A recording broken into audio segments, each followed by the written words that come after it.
जय गुरुदेव। राजा प्रहलाद के समाधिस्थ हो जाने से शासक रहित राज्य में अराजकता फैल गई। न्याय व्यवस्था छिन्न भिन्न हो गई और मात्स्यन्याय से राज्य में सर्वत्र छीना झपटी लूट मार होने लगी।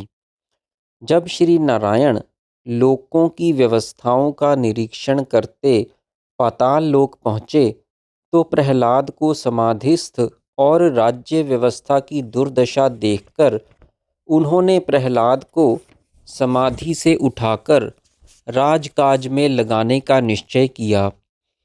क्योंकि एक तो यदि अन्य कोई असुर राजा बनता तो वह देवों पर आक्रमण कर देता, और दूसरे नियतिवश प्रहलाद का शरीर अभी एक कल्प तक जीवित रहना था।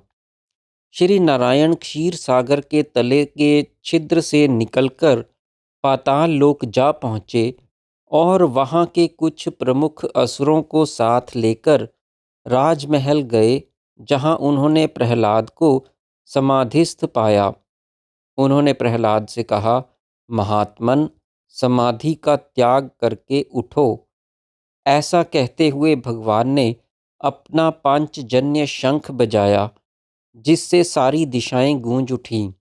शंख की घोर ध्वनि से प्रहलाद के शरीर में कंपन पैदा हुआ। प्राण अपान का संचार होने से नाड़ी विवरों में संवेदन आरंभ हो गया। धीरे धीरे चेतन होते हुए प्रहलाद की अपनी पूर्व स्मृति पूरी जागृत हो गई। तब भगवान श्री हरि ने प्रहलाद से कहा, साधो, उठो और स्वयं का तथा इस राज्य लक्ष्मी का स्मरण करो। तुम जीवन मुक्त हो, अतः राज्य शासन करते हुए उद्वेग रहित होकर शरीर को कल्प पर्यंत कर्मों में प्रेरित करते रहो। प्रलय के समय जब इस शरीर का नाश हो जाएगा, तब तुम भी सच्चिदानंद घन परमात्मा में वैसे ही निवास करोगे जैसे घड़े के फूट जाने पर घट आकाश महाआकाश में विलीन हो जाता है। मैं गरुड़ पर सवार होकर स्वेदज, अंडज, उद्भिज, जरायुज चारों प्रकार के प्राणियों में व्याप्त तथा सूर्य आदि के प्रकाश से उद्भासित दशों दिशाओं में विचरता हूँ। अतः तुम इस शरीर का त्याग मत करो।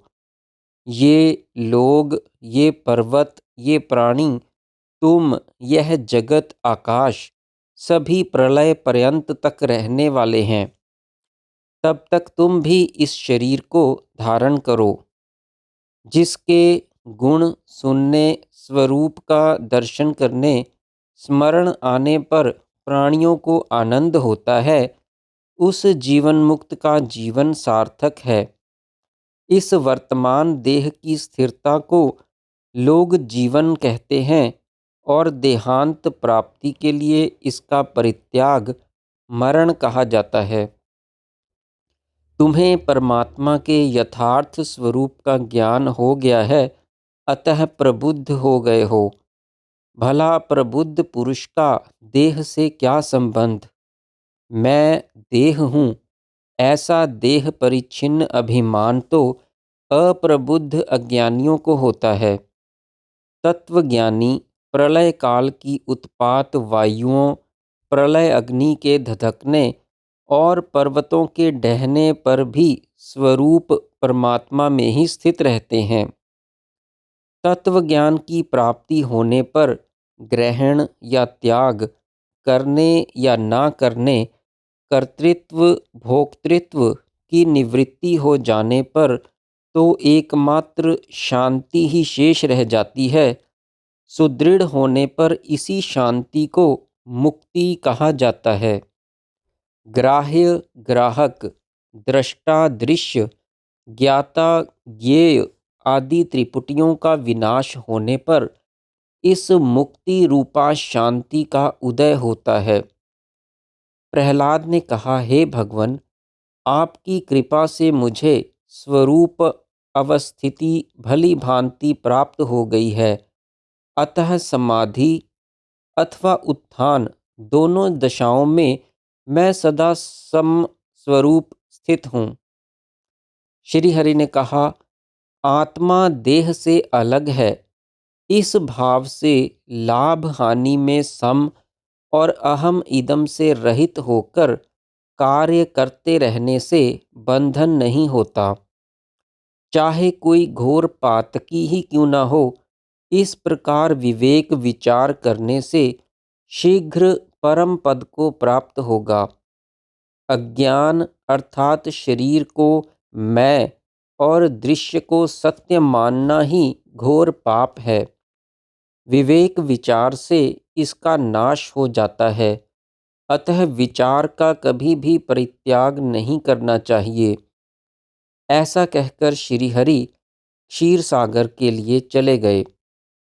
प्रश्न, प्रहलाद का मन तो परम पद में तल्लीन था, फिर वह पांचजन्य शंख की ध्वनि से कैसे प्रबुद्ध हुआ? यदि पुरुषार्थ पूर्वक प्रयत्न से ही सब कुछ प्राप्त हो जाता है, तो प्रहलाद श्रीहरि के वरदान के बिना ही अपने पुरुषार्थ से ही प्रबुद्ध क्यों नहीं हुए? उत्तर, मुक्ति दो प्रकार की होती है, सदेह जीवन मुक्ति और विदेह मुक्ति।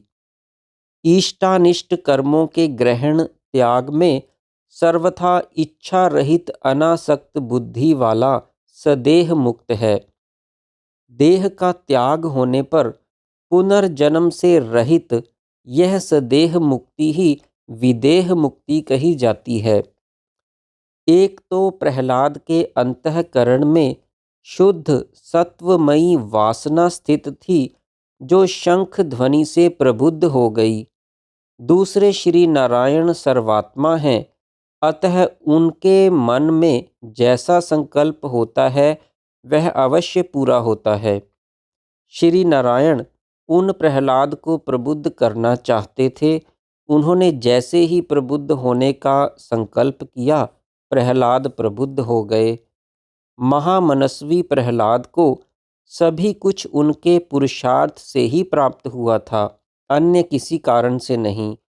परम पुरुषार्थ प्रयत्न से तप भक्ति अर्चना के कारण ही श्री हरि ने दर्शन और वर दिए। भगवान का मिलन भी तो उनके पुरुषार्थ से ही हुआ। जो नारायण विष्णु है वही सबका आत्मा है, और जो सबका आत्मा है वही विष्णु है।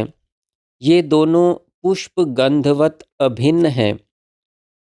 पहले प्रहलाद नामक जीव आत्मा ही अपने आप अपने पुरुषार्थ से विष्णु भक्ति में लगा।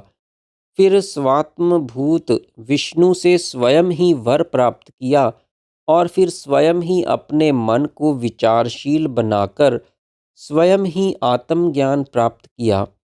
इस प्रकार कभी तो आत्मा अपने आप अपनी शक्ति से ही प्रबुद्ध हो जाता है, और कभी भक्ति रूपी प्रयत्न से प्रकट होने वाले आत्मा के प्रतीक रूप विष्णु भगवान से प्रबोधित किया जाता है।